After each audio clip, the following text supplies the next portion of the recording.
This is a pandemic of the unvaccinated.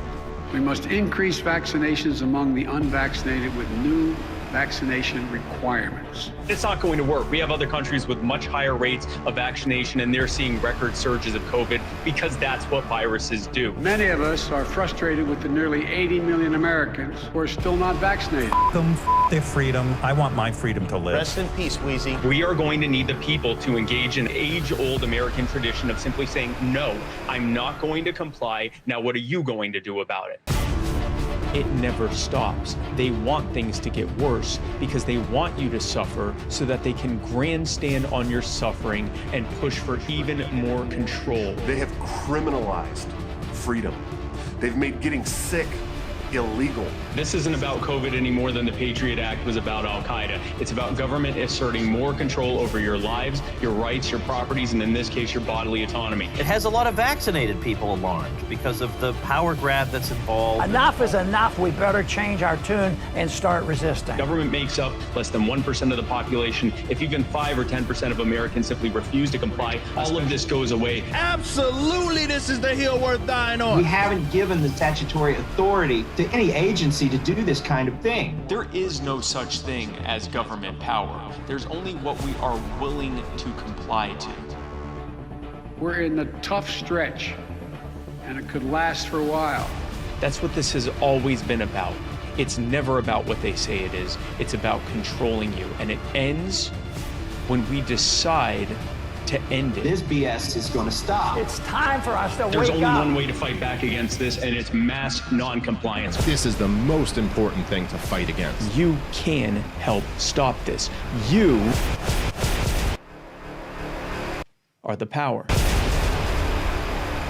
There's nothing, not a single thing we're unable to do if we do it together. The following is a Goulash Media production. goulashmedia.net. I'll make questionable decisions. I'll be in fact of all I soul. Judge me for my sins. Live on your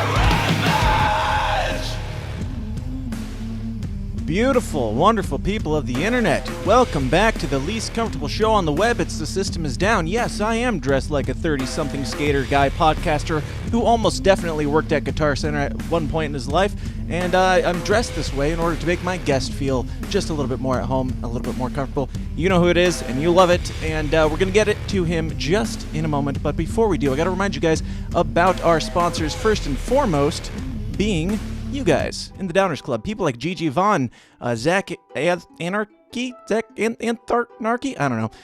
Spell your names better. Dickie Walnuts, Vanzot Media, Brian Johnson, Carolina B, who I've got a new name for and I can never remember when it comes up. Shannon, in the comments, let me know.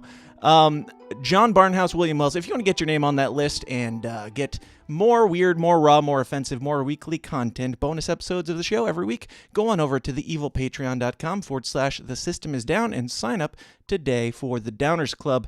And I know, it's Patreon. I'm gonna get away from it soon. Hopefully, my guest today has some enlightening news and information on better paths than the evil's Patreon. But for now, go support patreon.com/The System Is Down. If you like what you hear and you want to hear more, go get more. Now, we are also sponsored today by a couple other things. Free ounce of Kratom at freeounceofkratom.com. You can get your Kratom before the federal government makes it illegal, just as illegal as heroin, because they don't know how, they don't know things. They like to take away all the good joys of life because they have a hard time taxing them. But go check it out at freeounceofkratom.com or myBraveBotanicals.com, where you can get that. You can also get Delta 8 THC. You can get silver. You can get vitamins, minerals, all the natural stuff that the government hates. And you can get 5% off your entire order with the promo code TSID. You can also go support by supporting us in our store at thesystemisdown.tv/store. You can get some sweet shirts, such as, of course, the Let's Go Brandon Classic. We've got the Hail Meta shirt. We've got, what else do we got here? We've got I Survived the Forever Purge, and all I got was this spicy flu. And we've got Soylent 19, the vaccine is people, because as we all know, the vaccine is people. You can get those at thesystemisdown.tv/store now and help this thing keep going. We're also sponsored by the wonderful and amazing Jack Casey at Jack Casey Books. He's got the Royal Green series, a whole freaking series that I'm never going to read because I'm too distracted always. But I hear it's good. My wife read the first one. She's working on the second one, but I have started his latest because it's a little slimmed down. It's WVW, and it is a dark, comedic, interesting sci-fi, kind of libertarian-themed book. It's very great. So far, I'm only halfway through, so I can't speak to it too much. But check them all out at jackcaseybooks.com and support anybody who's got the balls to support this show. Now, the thing that you're here for, the person you're here for, it's obviously not me. It is the one, the only, the artist, musician, podcaster, and fascinating mind, most commonly known for co-hosting the Timcast IRL show, the great and wonderful Ian Crossland, who is not censored. What's up, dude? No, I wasn't. I think I am now. Good enough. Hey, How's it you going? Look great, man. Thank Good. you. Thank you. I like the outfit. Yeah, I kind of make fun of the Guitar Center look because I used to work there, and this is actually literally a Guitar Center shirt because I used to work there. What did you sell when you worked at Guitar Center? I sold the pro audio gear, where I pretended to know what I was selling. Did you play guitar? No, I do primarily vocals and some drums and shit like that, but some keys, a little bit of everything. I tinker with everything in music, but I do this a little bit more than I have time to do music for anymore. But yeah. Yeah, I like how piano and guitar are so similar, both being stringed instruments. And I mean, it's really just about tension on string and tapping and hitting them. Fascinatingly similar instruments. Yeah. Yeah, I've wanted to learn piano forever, and someday I might, but it's hard. Once you get to adulthood, it's like everything requires your attention. Sitting down to not just like sitting down to do a hobby is almost impossible, let alone sitting down to learn a completely new hobby is I think impossible. Psychedelics helped me. Have you seen they did fMRI studies on LSD, and they would see the entire brain light up like a small child, like a baby's brain, all hemispheres firing at once, and that helped me, I think, learn music as an adult. Yeah. THC, probably in a big way. So you learned as an adult? Yeah, I was like 26 when I started learning. And I would record myself making mistakes and successes, and then I would upload it, and people would be like, you suck. This was actually really good. That was terrible. And I was like forced to learn in real time, like under the gun, go. And I learned quick. Nice. So were you a hippie before psychedelics? What's the process here? Are you a hippie because you have tried psychedelics, or are you into psychedelics because you were a hippie? How does that work? I think I got into psychedelics because I was a hippie deep down. I never did drugs or alcohol until I was like 23. Didn't mess with it. And I dated a girl in my late teens, early 20s that was kind of a hippie. And I was always turned on by the hippie culture. I love the idea of just being chill and laid back. And I think my dad was kind of a hippie before he joined the Navy to get out to avoid going into the jungles of Vietnam. Yeah. And once I started smoking pot, I was about 23 years old. I started to kind of like become what I wanted to be. I guess if that's the way to describe it. Awesome. So what's kind of have you've done DMT and stuff like that? Have you gone all the way to ayahuasca or not? No, I've sipped on ayahuasca a couple times. I like to kind of go slow with drugs and any kind of like chemicals that I'm not familiar with. I want to taste them first to see what it is, and then kind of like maybe a little more see how I feel about it. So I sipped on the Aya, and I could feel the DMT rush, but I didn't take it any further than that. Not that day. Do you plan to? Is that something that's in gotcha? Oh yeah, I would love to. Yeah, I'm kind of the same way. Like I've never done any psychedelics or anything like that, but I've smoked pot and stuff like that. And the first time, like I always said, the first time I do this, I'm not going to be on anything else. I'm not going to have any drinks or anything like that for a long time, not even caffeine, because I want to know how this impacts my body. Unfortunately, one thing led to another, and that wasn't the case. But I did experiment and figure out how it works for my body after that. And I think it's important to do, because most people are like, oh, drugs, party, you know, we're going to do this and we're just going to, tear shit up or whatever. Like, I think a lot of people look at some of the stuff in, I would say, in wholesome ways, and that's what gives it the bad stigma that it has in our society. That and obviously the government making it illegal. But yeah, they're not stimulants. They're completely different type of experience. Mind-altering psychoactive chemicals are not stimulants. Yeah. That's super important to delineate. Yeah.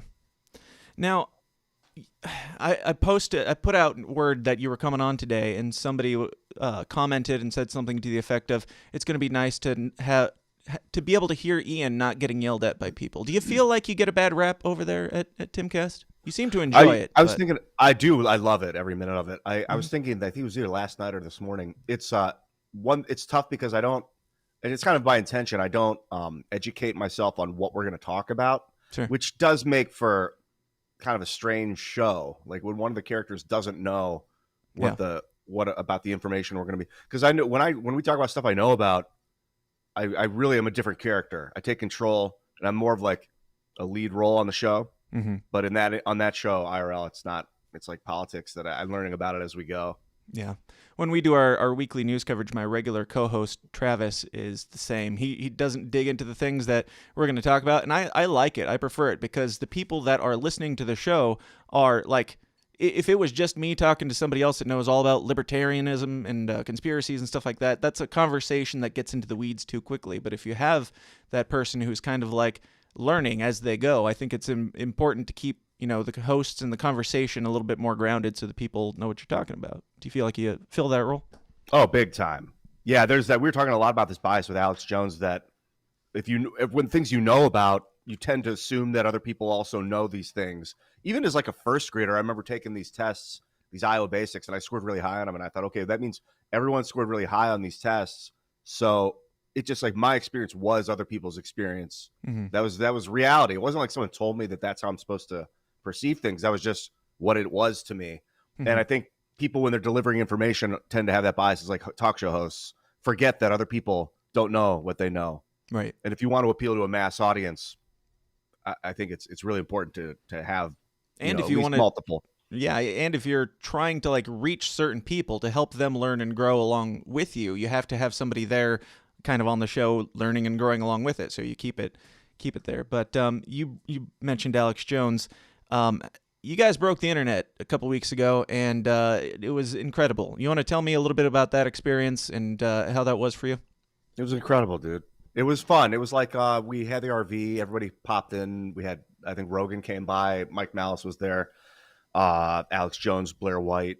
Mm-hmm. It was me, Tim, and Luke. Lydia, Drew Hernandez was in the house. Mm-hmm. And we all stuffed into Tim's RV and hung out and chatted it up for a couple hours. It was great, man. Nice. It's just sad that Rogan had to go to his show because we were just getting rolling.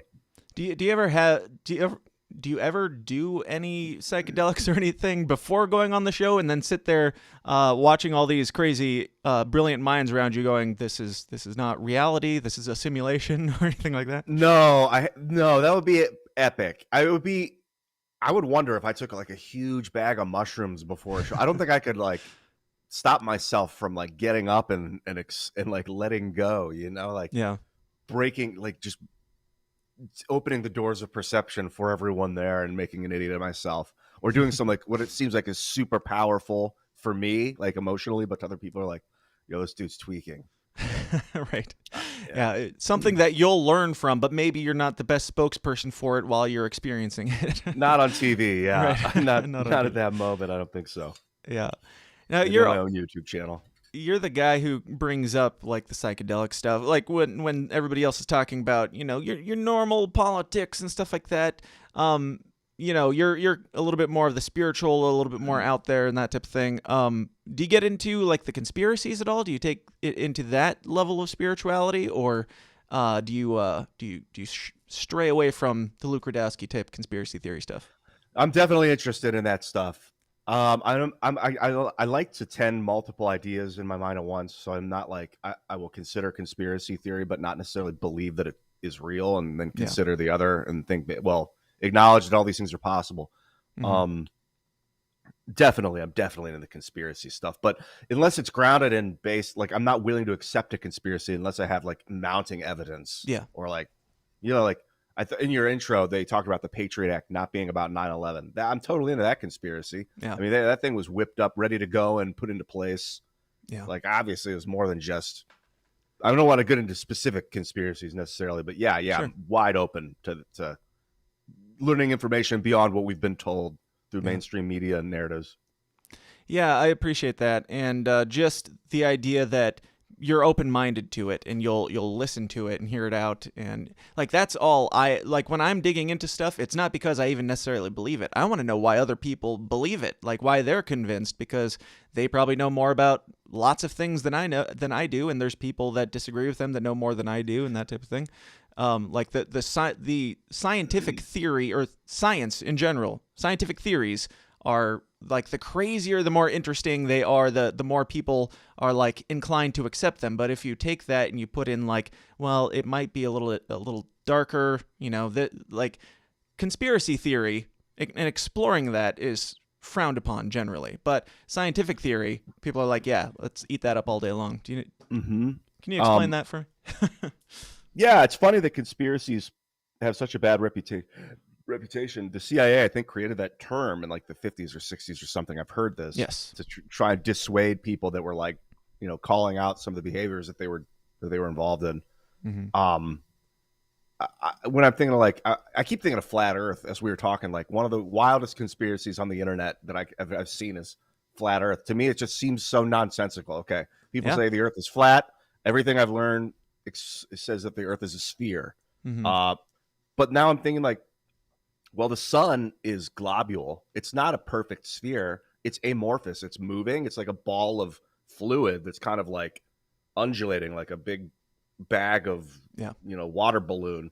So I imagine the Earth is also like that, where it's liquid underneath. So maybe it's not a sphere. It's not a perfect sphere. It's got to be doing that too. So maybe at some point it stretches out and gets flatter.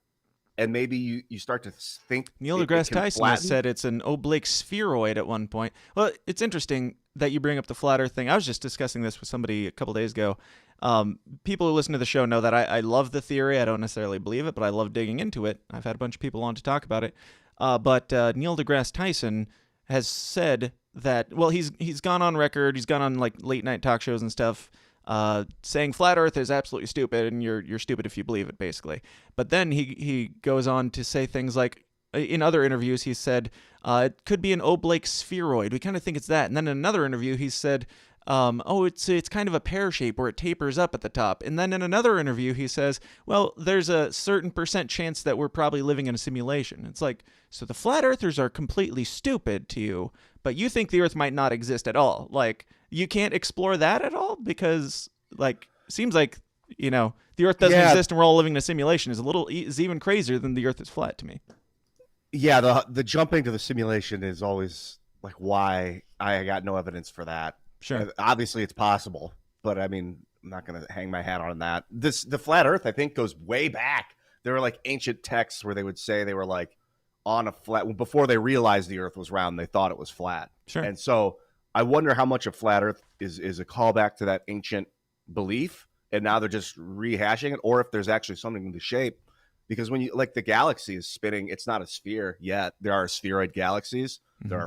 There are spiral galaxies, which we're in, and then there are what do they call irregular galaxies, which is just like a mass of stars. It looks like what's happening is stars come together irregularly, then they start to spin, and they form this spiral galaxy. Then they spin fast enough, and they spin up into a spheroid, and that maybe as our galaxies do that, maybe like planetoids do that from like when they're more liquid, like more molten, they're in more of a kind of a spiral shape, and then they spin so fast that they become more spheroid.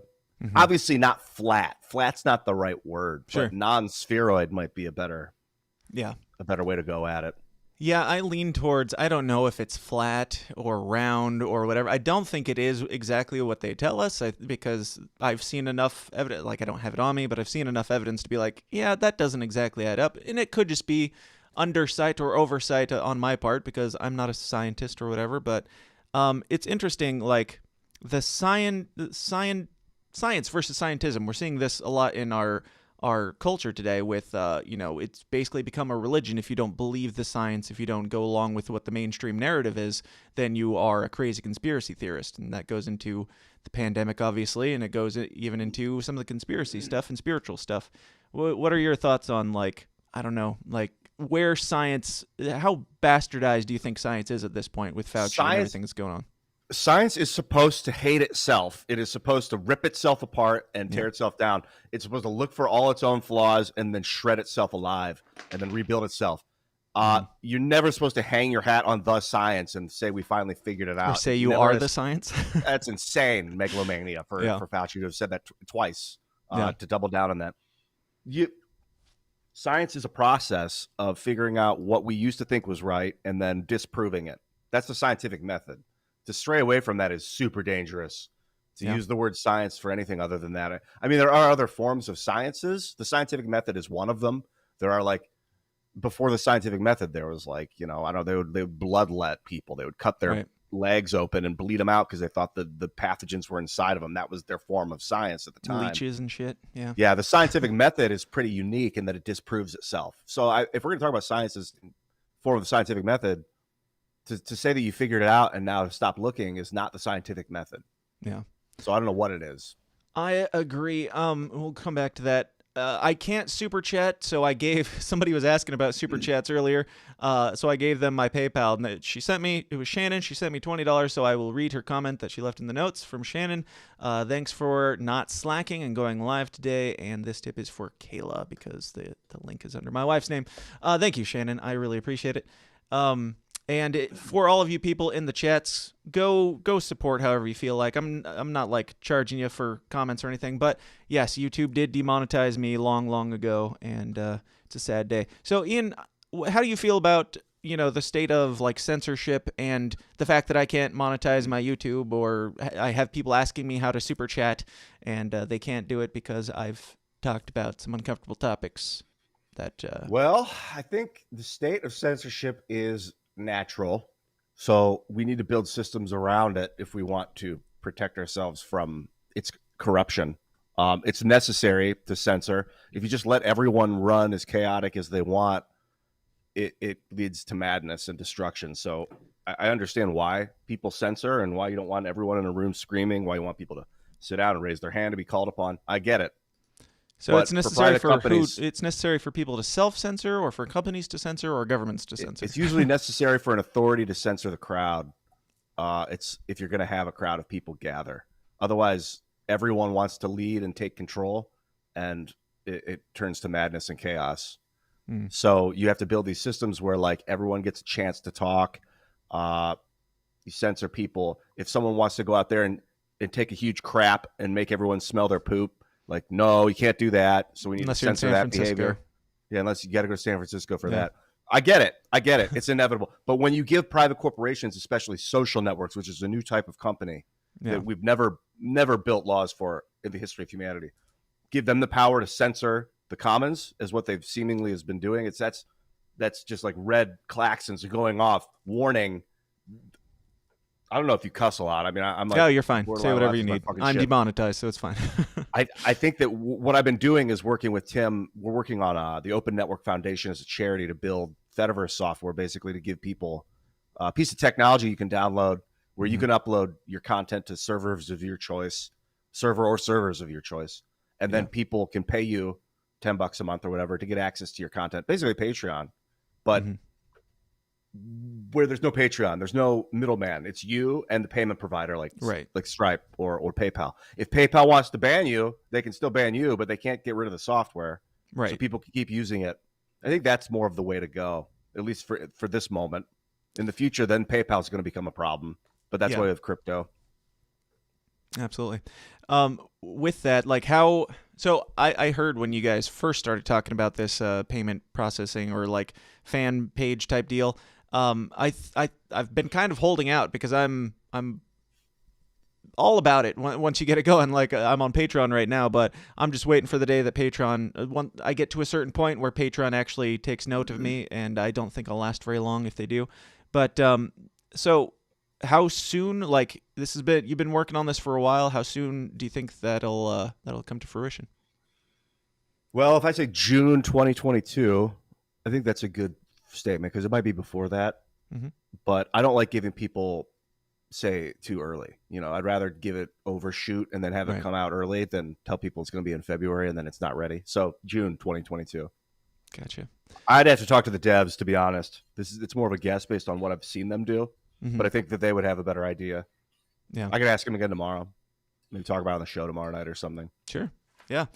So you talk about with the censorship, you're saying that it needs to be a thing, but do you think that in society in general, there are certain things that are too vulgar or too offensive to be uttered that they should be prevented from saying them? Well, I don't think you should ever prevent anyone from saying something, but there should be consequences for certain behaviors if people are going to say certain things. Like if you go to a 4-year-old and you do sexually explicit stuff, sure, you get thrown in jail. Yeah. That's you can do it. I'm not like injecting something in you that prevents you from doing it. Right. I'm not trying to like pre-crime that, but like harassment, things that are against the law. Definitely salacious. What do they call it? Sedition, stuff like that. Mm-hmm. I get it. You're still allowed to do it. And we have to prevent against possible future corruptive states that we have to be able to speak out against. Yeah. So I don't like the idea of preventing people from communicating. Yeah. Especially in a time when there's so much disinformation in the mainstream media and all the people who are doing alternative research, such as yourself and you guys at Timcast and all that. The censorship there,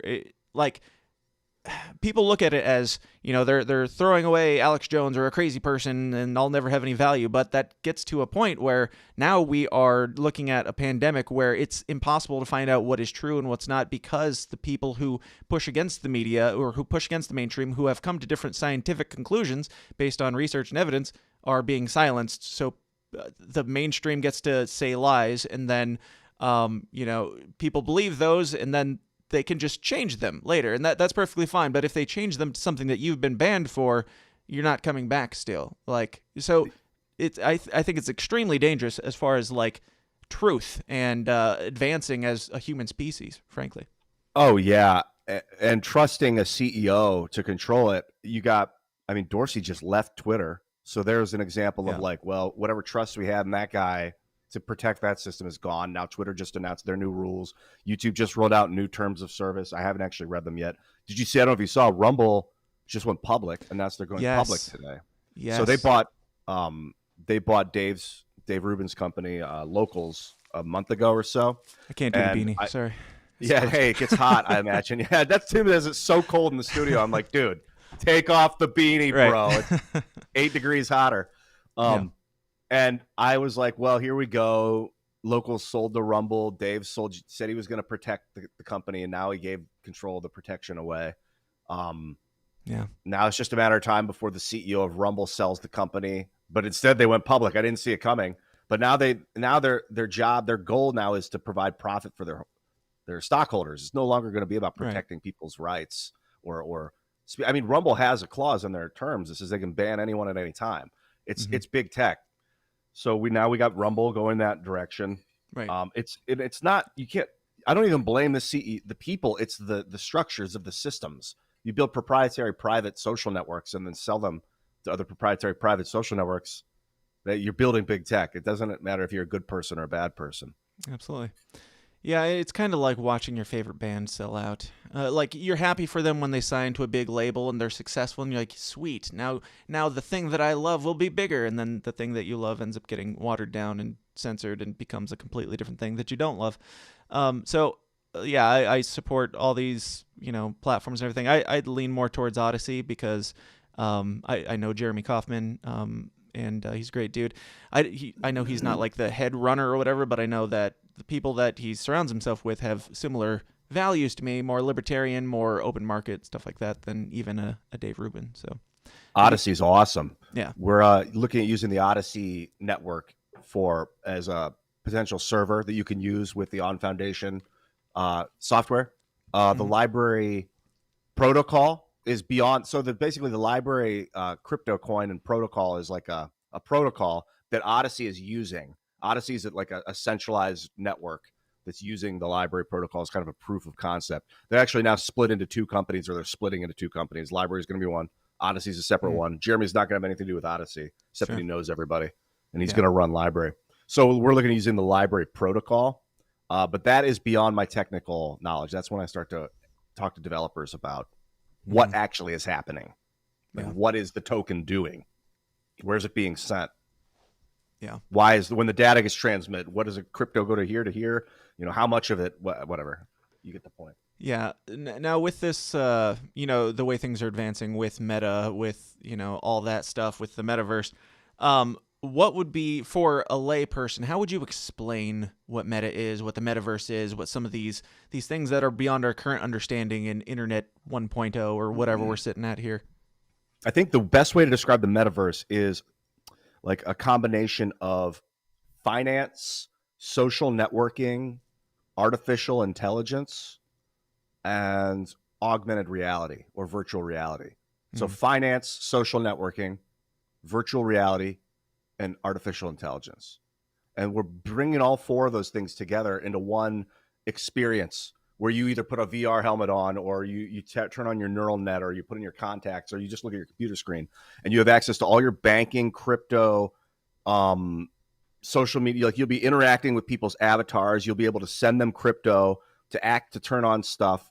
And you'll also have like other people, artificial people involved. Like the AI algorithms will be guiding you to where it thinks you want to go. It's going to be like just a kind of like The Matrix, the movie The Matrix, but it's going to be a little cartoony at first. Yeah. Yeah, it's interesting. What is Zuckerberg's role in this? What do you think he's up to? Is he just trying to get ahead of this thing, even though, like, my theory has been he doesn't really know what it's going to be, but he's just kind of like, hey, we've got this neat thing, this neat idea. We want to steal the name, and so we're going to kind of pretend like we have something going on here. Like, some of the stuff they've put out, it's like, that looks like PS1 graphics. Like, what is this going to be? And all their ads are super vague and kind of creepy. What do you think he's got? I definitely think he has good intentions, and he wants to be the one to create it first so that no one else does it and makes it evil. That's his mentality. Like Niles Dyson from Terminator 2. He wanted to create, the I would lean more artificial... towards he wants to be the first so he can make it evil, but that's just my bias. I wonder. I don't know him. Because why? Because Facebook has kicked me off for talking about January 6th, basically. Just for I'll be honest about it. I think Zuck has done more good than harm for society by far, just with the building of the tech. But he's also an example of why it's stealing of the tech.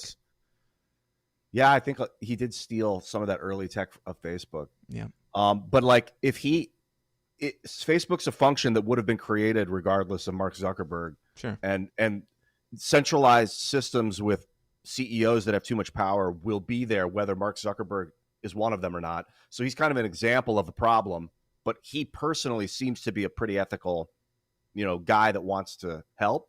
But I mean, you just giving any one person that amount of power, because like what I think is good isn't necessarily good for every other person in the crowd.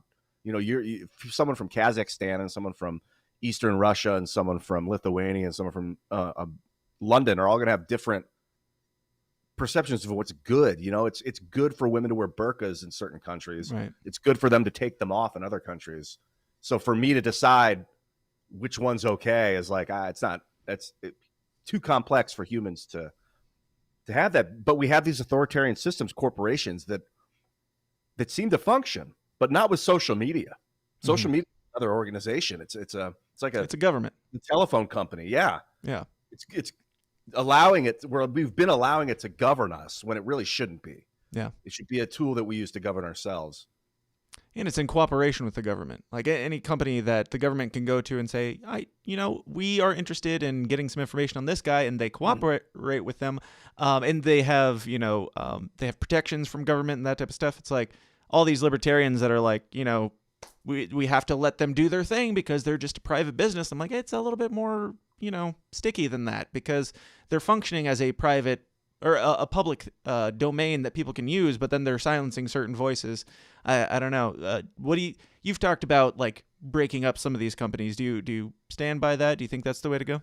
Yeah, in some way. I found that when I study Rockefeller's breaking up of his Standard Oil Corporation, they broke it up into like 6 other oil corporations. I think Shell was one of them, Exxon, these 6 big oil companies. And Rockefeller had stock in all the new companies. So he got all this. What they intend to do is break up his power, But what they ended up doing was giving him more power because he had more influence across the world, across all these new networks. So we broke up Facebook into Facebook Prime, Facebook Messenger, Instagram, WhatsApp. If we broke it up into all these 4 different companies, Zuckerberg would still have access to all that code and all those people, and he would just end up remaking all that stuff. So that antitrust doesn't seem to work for me in this situation, which is why I go to the free their software code method. Like if a social network gets so big and is so influential that it's churning 100 million people per day, unique visitors per day, then it's become part of the commons like a telephone carrier. And we shouldn't let the CEO of the telephone carrier decide who can say what when they make a phone call. We shouldn't let Facebook execs decide who can say what when they use this public property anymore. I mean, that is definitely a way of saying the government should seize. I'm not saying they should seize the company, but force free the code to the populace. Then other people will be able to spin up their own version of Facebook with all the awesome marketplace and messaging and search algorithms and awesome technology that takes decades to build if you want to bring a small team of like 12 guys together and build it. And by the time you build it, they've already gone a decade into their future, which is like 100 years more for a small company to catch up. You're giving people a chance to build their own versions of this tech with their own, basically with their own terms of service. And then you're going to, well, Zuckerberg's Facebook won't let people say poop.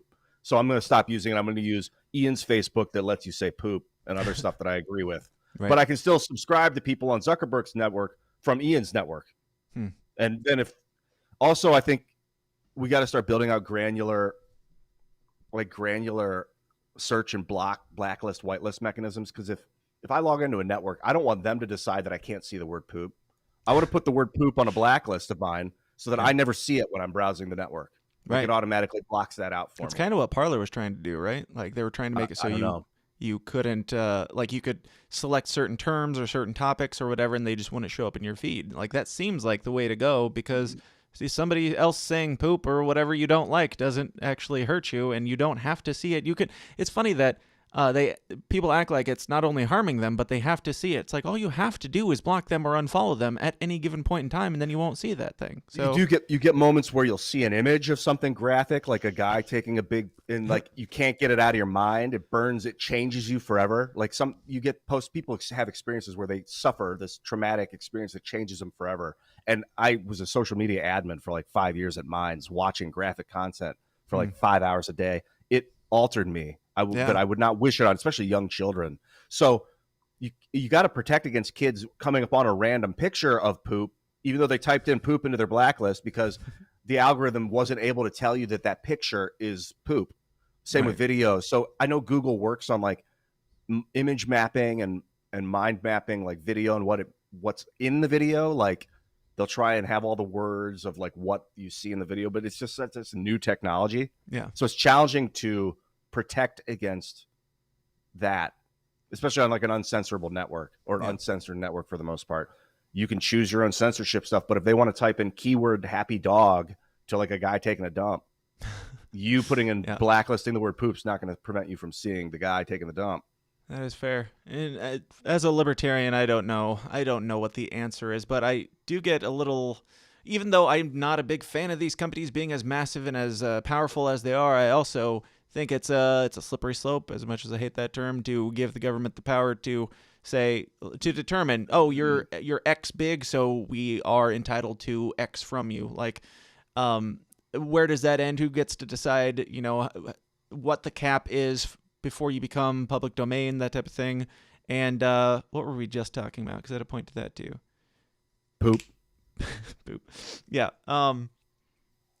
I don't know. It's concerning, and I don't really know what the answer is, but I think that more people need to be able to have the conversation to try and come to some sort of conclusion, or some sort of agreement, at least. With the software and the stuff that you guys are working on, how does that differ as far as like what people are and aren't allowed to say? I know that they kind of have their own server, so they can kind of say whatever they want, but is there anything that you would not allow or anything like that?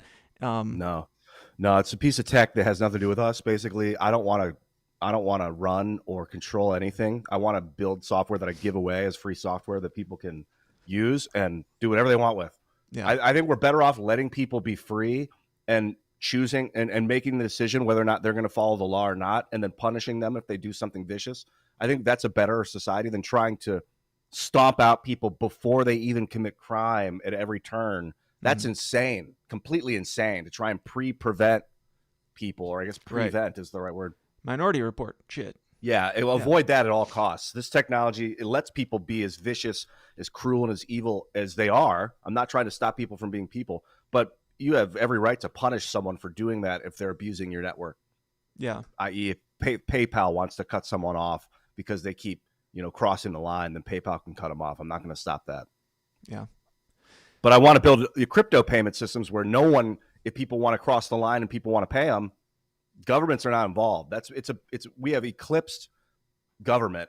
I mean, that's what Klaus Schwab's all about with his Great Reset. We have eclipsed government's ability to govern, which is very obvious. The United States government is not capable of governing the American people. It is archaic, 20th century rust bucket. We are way better at governing ourselves. It's the whole purpose of this government. Mm-hmm. So let's do it. Yeah, I couldn't agree more. Do you you've had like some of my friends and fellow libertarians like Jeremy Kauffman, Pete Quinones, I always pronounce it wrong, Dave Smith, people like that on. What are your thoughts on? I got to do my brief Mises Caucus pitch to appease my angry Mises Caucasians, but I do like their video work and stuff like that, and I work with a lot of them on different areas. What are your thoughts on libertarianism? Do you get into the anarchy stuff? Do you think that government has a big role? It sounds like you think that you probably think there should be more government than I do, based on some of the. I don't know. Stuff. I don't know what your beliefs are about government exactly. How do you align?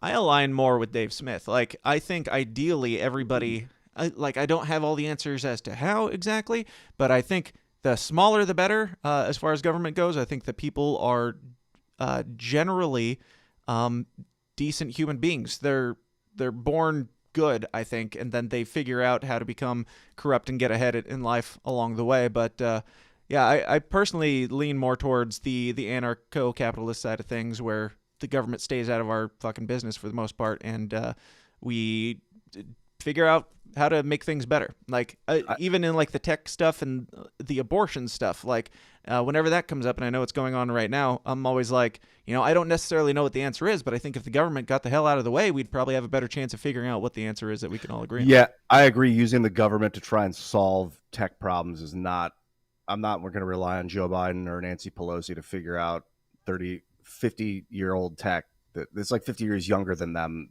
Right. But yeah, just listening to them listening to them grill Mark Zuckerberg on things that they clearly don't. Yes, it was pretty painful.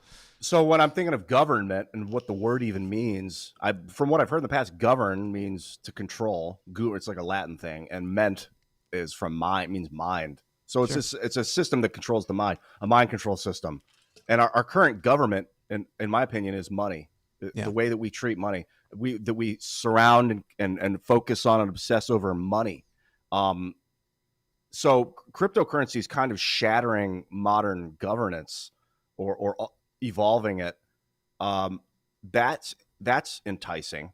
The people that sit in DC are not effectively governing the Americans right now. They're like flailing and forcing mandates and rules that aren't being followed, right? Which is pathetic. It's the essence of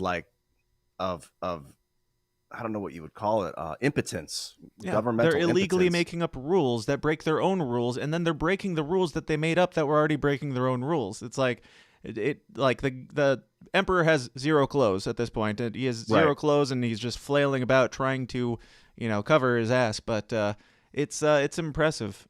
It's impressive where we're at. It's disturbing. So I don't know. I'm kind of with you there. I don't think the government. I used to be way more pro-state, big government. Like, hey, if we ban the guns, then people will stop shooting people. Like, really stupid 1 + 1 = 2 mindset. Yeah. Which is fine. Everyone maybe has to go through that at some point in their life. But it was like the first step on the realization of, governments can go wrong, and it can happen here. We got to build our own solution in the private sector. That's where the charity is all about. Yeah. Yeah, and even though I go for like ideologically and hypothetically, theoretically, I'm like ANCAP, whatever. I know that we're a long ways away from that. I'm just like, let's go one step at a time here. Like I don't hold it against anybody who's like, obviously we still have questions. We don't have all the answers. So, what can we do right now to make the individual, more able to not live off the government? Like with what the stuff that you're doing with getting away from some of these social big tech, whatever monopolies, anything like that we can do. I think it's great. And you guys are kind of building, you're not just building like software and tech, you're building like a culture around your shows, all the stuff that you're doing. You're getting more into like the entertainment side of things, which I think is fantastic. Tell me a little bit about like what you guys' plans are as far as shaping the culture. Well, music is a big, Tim and I have written collectively a couple, maybe 100 songs. I don't know. Good songs too, like really good songs. So I think if we record those properly, we already have a marketing engine for that. We can churn out some, million hits, songs kind of stuff. And making short films and skits, I think because like there's a gaping hole where SNL used to be of like funny, fearless comedy. Right. SNL and maybe late night and all comedy in general. For the most part. Yeah, really, like just intelligent comedy that looks beyond the surface. I think that's coming. That's a big part of it. Kind of reinvigorating the system. It takes time though, man. I spent like 8 years behind the scenes working on Minds and watched everything devolve. Like people start screaming racism at each other. Like, right. And I felt like, man, I'm not involved. My part of the problem is that I didn't speak up in 2012 about it, or 13, when I should have got really vocal about it. And it takes time to crawl out of the muck. So now I'm back. It's going to take 6 or 8 years or whatever to get people to realize that they don't hate each other. Right. It's just going to take some time. But I help making people laugh is a good way to get them in that mind state. Absolutely. Yeah, I couldn't agree more. So, like, what are you? First off, what was I going to say, and then how was I going to put it? You're talking about Minds, and are you still working with them right now? No. Okay. I'm tight with everybody, but I don't work at the company right now. Gotcha. I remember. Just generally, do you have hope for the future? Do you think that, like, with all the divide and conquer stuff that we're seeing around us right now, with all the division and everything, do you think that this tapers off anytime soon, or are we all just kind of farting in the wind at this point? I'm looking at like 6 different paths of the future. One is where there's a war with China that causes there's just so many potential possibilities. Obviously, the Chinese military could take over and control everything and turn into like some ironclad matrix where we're all in pods. Yeah. It could be like, I don't think chaos is ever going away. I think the idea of disagreement and fighting is always going to be part of the human experience forever. Maybe. But first thing I was thinking was like 500 years ago, if you'd asked me this question, I wouldn't have been able to envision TVs, right, and like using my phone to call you and interact with your face. Yeah. So in 100 years from now, what's it going to be like? Are we going to be at peace? Are we going to be in the Borg? Are we going to be a galactic federation that fights other humans on other planets?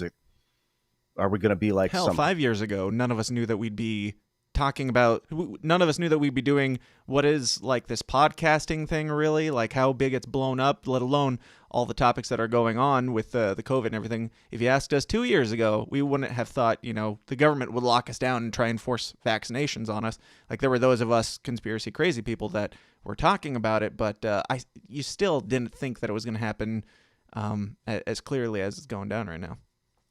The neural net, I'm concerned about, because it has promised to bring us together, but so did Hitler had promised to bring the German people together. Like, bringing people together is not necessarily good. Right. If you bring people together for evil reasons, it's terrible. New World Order's goal is to bring everybody together, right? Yeah, I think so. That's one of their goals under their system. The neural net can bring us peace. Like, we can be like, hey, you're not so different than me. I understand your thoughts now. Or it could be used to like see deep fakes and make people hate each other, and then the code gets I sense a lot of chaos. And I don't want to say it and make it the future. If my words are somehow creating the future, which they might be, we're going to find a peaceful solution that we all seem to like. But even that, what does that mean? We're all put in like some numbing state of like a matrix pod that we all seem to like. And we're all people because we're not fighting, but we're all like catatonic. So you got to be really careful with the monkey paw wish for the future. I think the best thing we can do is give people the power to empower themselves, give people tools to empower themselves, because I can't figure out what a guy in 35 years is going to need. Technology is going to be so different. Yeah, technology is going to be different. Culture is going to be so completely different. Like even just the way things are going with what you can and can't say now, or the way words definitions are completely changing. Who knows where we're going to go? But I think it's interesting and it's fascinating. And I agree with you. The best way is to empower people to be individuals. Like I tend to, if we want to get hippy dippy a little bit, like I lean more towards, I think that everybody was created for a specific reason, and most of us are failing miserably to actually discover what that reason is. And if we focused on that a little bit more, focused on loving ourselves, loving the people around us, and being the thing that we were created for, that there's a better chance of humanity lasting a couple extra years, and this fabric of humanity not burning itself alive. But at the same time, we are working on like nanobots and things that that are in certain people's hands that I don't trust. So I don't know where this goes.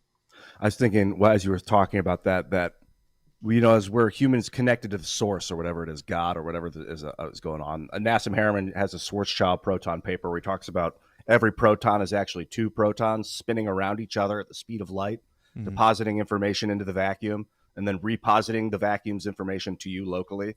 So you're like feeding God, and then God's feeding you back local information based on its entire data transmit or transpute or whatever you want to call it. So in that sense, I've got this feeling that like God can read all information that humans are writing. So right now this conversation is writing information into God's memory bank, but humans are not able to withdraw information from that memory bank. It's send only. So all this information we're creating, everything we're doing is sending information into the vacuum to God. But when you get your body to the right state, you're able to start to receive the message back. So you start to get some receive data. It's like you become like a read-write disk instead of a read-only disk. And I think that has to do with like fasting. When you can cleanse your body's toxins, you start to get, psilocybin's helped me do this too. You start to hear like ancient wisdom, like stuff will just hit your mind where you're like, yeah, I've known that all along. God, the whole unisphere has known that all along. I just had to realize it. I had to get my body to a place where it's able to realize the ancient knowledge or wisdom that's always been, that someone figured out a million years ago and deposited, that no one's been able to receive again yet. Because McDonald's has been blocking and toxifying our bodies to the extent that we can't. Yeah, I like that. It's a deep state conspiracy. McDonald's been at the center of it the entire time. The corporate conglomerate. Yep, big food. That part I don't necessarily believe. It's all good. We explore here. Oh, cool, man. I know you got to get going here in a bit. Do you have any final thoughts for like the future, the people out there? Any words of wisdom or hope?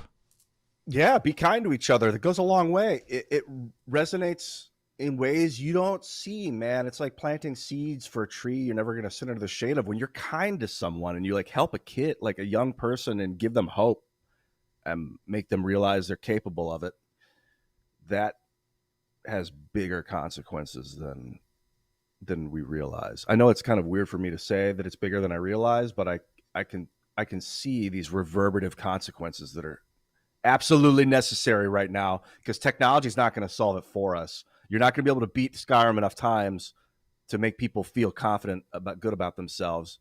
Then put yourself out there, make video, put yourself on the internet, communicate with people, your deep thoughts, become a part of the Matrix. Yeah, release your secrets. I mean, if you're going to go in like Neo, right? Purify yourself and control the system, control your thoughts, decide when you're going to think and when you're not. Awesome. I like it. I like it all. I like how your brain works, man. That's not the one I wanted. Yeah, thank you so much for being here, man. Do you guys have anything coming up in the works for Timcast or any of your other projects that you want people to know about? Well, nothing at the moment for Timcast to shout out. Definitely check out iancrossland.net. That's my website. I don't change it much, but it's like a portal to a bunch of my different social medias where I'll let people know anytime something is about to pop. I usually post it on Twitter or on Minds. Mm-hmm. And I think that's about all to reveal at the moment. Okay. All right. Mysteries. I like it. I saw that Cass Castle had dude from The Offspring on earlier. Is he coming on the show today, He's awesome, man. I don't think so. Really? No, I don't think so, yeah.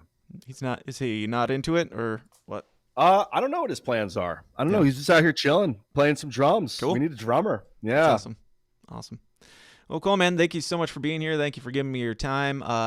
Wish you the best of luck in all your endeavors, and I hope that you keep your brain weird and keep them from being too bored and balanced over there on Timcast. But great work, man. Keep it up, and we'll talk to you again in the future. Catch you later, Dan. Good to see you, man. Absolutely. And to all of you out there, please go join the Downers Club currently at patreon.com/The System Is Down. Give me some money and I'll give you endless hours of bonus content. This week, I think we put out about 5-6 hours of content so far. So if you like what you hear and you want more, go do that there. But get everything at thesystemisdown.tv and check out Tower Power Hour. I'll be on their show, I believe, Monday night, and then we'll be back here at least on Wednesday at 2 o'clock for the news. Until then, question everything, stay uncomfortable. Thank you for hanging out, and we'll talk to you again next time. Peace out. Hey guys, thanks for watching. Be sure to like and subscribe on your way out and help us change the world one uncomfortable conversation at a time. And if you like what you hear and you want to hear more, go join the Downers Club at patreon.com/The System Is Down for bonus episodes of the show every single week. Until next time, please continue to question everything, stay uncomfortable, and I'll talk to you then. Thanks.